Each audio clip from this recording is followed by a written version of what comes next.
Blake grew up in a house, hidden in the forests of Oregon, with his father, a hunter who believed in the legend of a wolf-like monster that was once a man.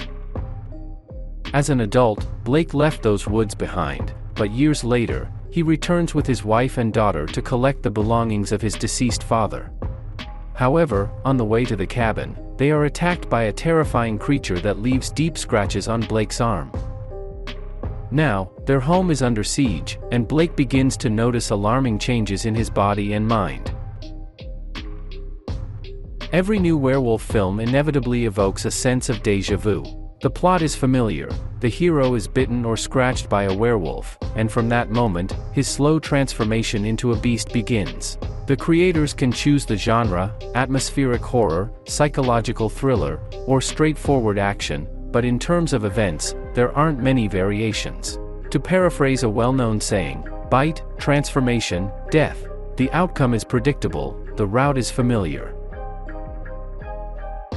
Certainly, Wolfman by Whannell, the creator of cult horror franchises like Saw and Insidious, as well as the feminist remake of The Invisible Man, is not without its depth.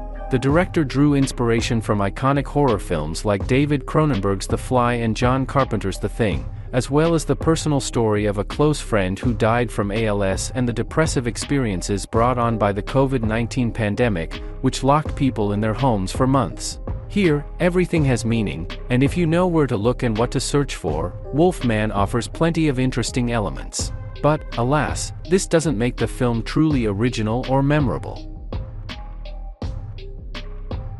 The film's main innovation is its attempt to literally place the viewer in the skin of a werewolf. Blake's transformation is not only physical but also a gradual loss of human perception. The voices of his wife and daughter become distorted, turning into an indistinct hum, while their faces lose individuality, becoming featureless masks.